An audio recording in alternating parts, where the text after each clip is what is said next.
నీ చెప్పలే నా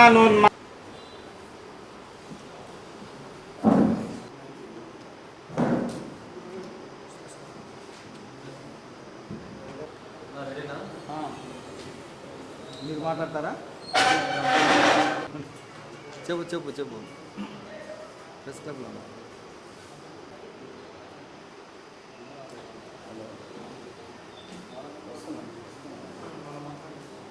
హలో, నమస్తే. కుమార్, రాష్ట్ర మాల మహానాడు రామాజీ వర్గం రాష్ట్ర ప్రధాన కార్యదర్శిగా పనిచేస్తున్నాను. అయితే ఈరోజు మేము ఏ విషయమై కడప ప్రెస్ క్లబ్ నందు మీటింగ్ పెట్టుకున్నామంటే, కారు ఆంజనేయులు అనే వ్యక్తి ఒక గ్రేటర్ రాయలసీమ అని ఒక రిజిస్టర్ నెంబర్ లేని ఒక సంఘాన్ని రిజిస్టర్ చేసుకొని ఆయన ఒకటే పనిగా ప్రభుత్వ సంస్థలలో పనిచేస్తున్నటువంటి దళితుల ఎవరైతే అధికారులు ఉంటారో వారిని పూర్తిగా బ్లాక్మెయిల్ చేస్తున్నారు. బ్లాక్మెయిల్ చేయడము, నెలకు లక్షల రూపాయల్లో ఈయన డబ్బు వారిని డిమాండ్ చేస్తున్నారు. డబ్బు చేయడమే కాకుండా అదేవిధంగా ఈయన ఏం చేస్తారంటే ఒక వాట్సాప్ గ్రూప్ రెడీ చేసి అందులో డిస్ట్రిక్ట్ అధికారులను పెట్టి, మీరు నెల నెలా నాకు భారీ మొత్తాన్ని పంపిస్తేనే మిమ్మల్ని నేను వదిలిపెడతాను, లేదంటే లేదు.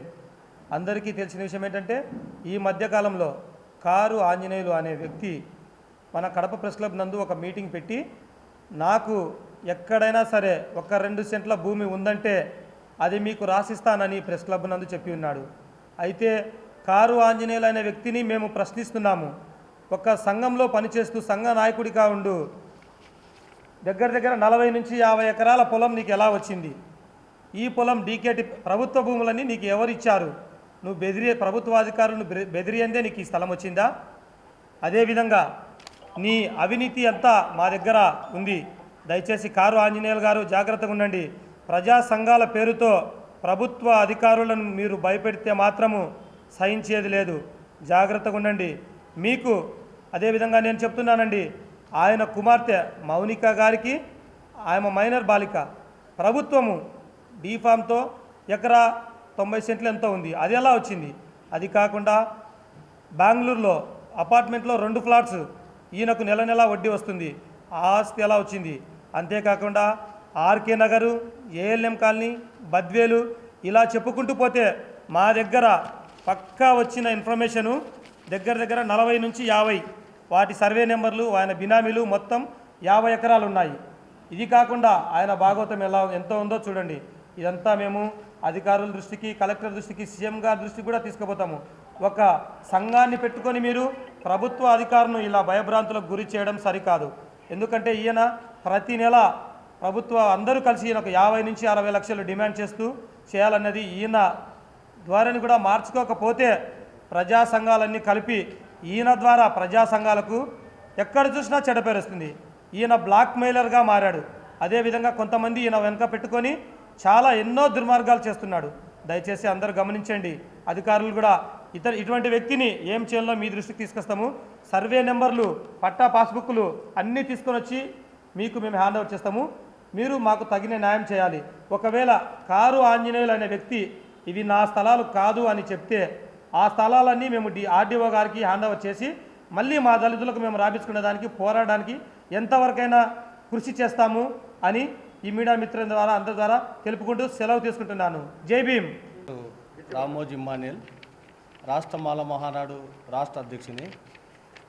ఈరోజు ఈ ప్రెస్ క్లబ్లో సమావేశం కావడం అనేది చాలా బాధాకరమైన విషయం. ఎందుకంటే ఒక దళితులని చెప్పుకుంటూ ఒక దళిత అధికారులే కాకుండా బలహీనులైనటువంటి ఏ క్యాస్టుకు మతానికి సంబంధం లేకుండా ఉండేటువంటి అధికారులను టార్గెట్ చేస్తూ అనేక బ్లాక్మెయిల్ చేస్తున్నాడు ఈయన.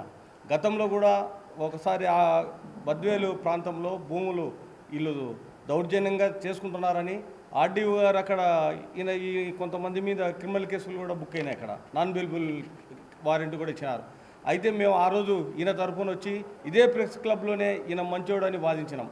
కానీ మళ్ళీ తెలుసుకునే తర్వాత ఇతను ఎవరైతే బలహీనులుగా ఉంటారో అధికారులు, ఏ క్యాస్ట్ మతంతో సంబంధం లే, వాళ్ళందరినీ బ్లాక్మెయిల్ చేస్తున్నాడని మా దృష్టికి వచ్చింది. ఇదే కాకుండా ప్రతి రిజిస్టర్ ఆఫీసును పోయి వాళ్ళకు 2 లక్షలు మీరు ఇస్తే మీరు నెలకు 2 లక్షలు పంపించమని వాళ్ళకు చెప్పినాడు. వాళ్ళకు ఆ రిజిస్టర్లోనే కాకుండా ఇక్కడ ఒక జిల్లా ఆఫీసర్ను కూడా మొత్తం కలెక్షన్ చేసుకొని నెలకు 30 లక్షలు ఆయన నా చేతికి ఇవ్వాలని డిమాండ్ చేస్తున్నాడంట. అది మా దృష్టికి వచ్చింది. స్వచ్ఛందంగా నువ్వు ఉద్యమాలు చేయి, నువ్వు స్వచ్ఛందంగా దళితులకు న్యాయం చేయి, మంచికి 2 ఎకరాలు 3 ఎకరాలు భూములు ఇప్పి మేము దాన్ని సంతోషిస్తాం, మీకు ఎంతవరకైనా మద్దతు ఇస్తాం.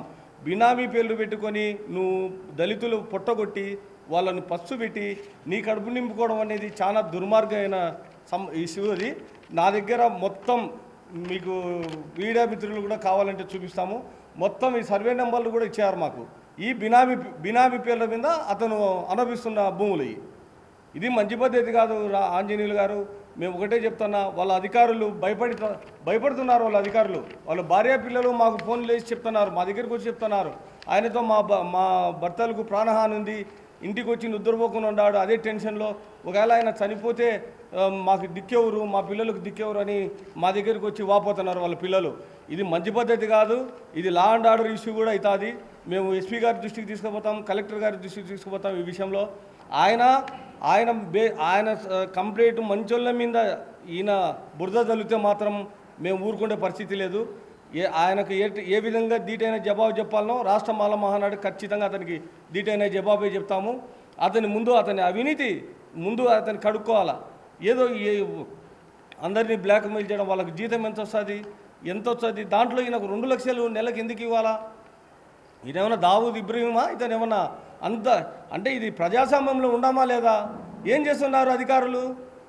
ఇంత భూమి ఇంత బినామీ పిల్లలు పెట్టుకొని అనుభవిస్తుంటే ప్రభుత్వ అధికారులు ఏం చేస్తున్నారని ఒక ఉద్యోగస్తునికి భద్రత లేకపోయి వాళ్ళ భార్య పిల్లలు ఒక దళిత నాయకుని నన్ను ఆశ్రయించడం అంటే చాలా బాధాకరమైన విషయం ఇది.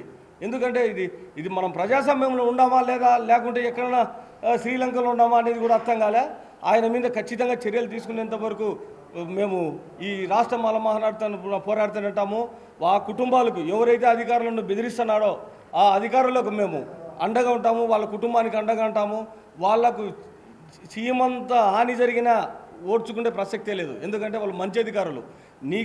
నీ దగ్గర ఏదైనా ఎవిడెన్స్ ఉంటే నువ్వు కోర్టుకు పో, అధికారులకు పెట్టు. దావులలో బ్లాక్మెయిల్ చేయడం, మనసులను పెట్టి వాళ్ళను బెదిరియడము, వాళ్ళు నిద్రపోకుండా ఏదన్నా జరగరాంది జరిగితే వాళ్ళ కుటుంబానికి ఎవరు దిక్కు?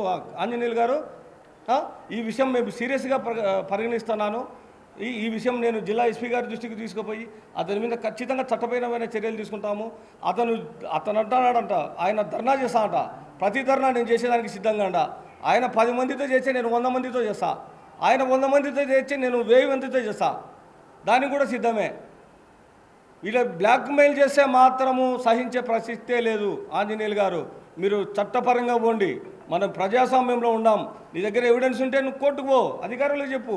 ప్రతి పాయింట్కు వాళ్ళు జవాబు ఇచ్చారు. అనేక మంది బాధితులు ఉన్నారు. ఆయన బాధితులు మా దగ్గరికి రండి, మేము ఫోన్ నెంబర్తో సహా ఇస్తాం. మీరు ఏం భయపడొద్దు. అటువంటి గుండాలకు రౌడీలకు అది కాలం చెల్లింది. గుండాలు రౌడీజం అది కాలం చెల్లినది. మేము ఎవ్వరికి భయపడే ప్రసక్తే లేదు. కడపలోనే టెంట్ వేస్తాము.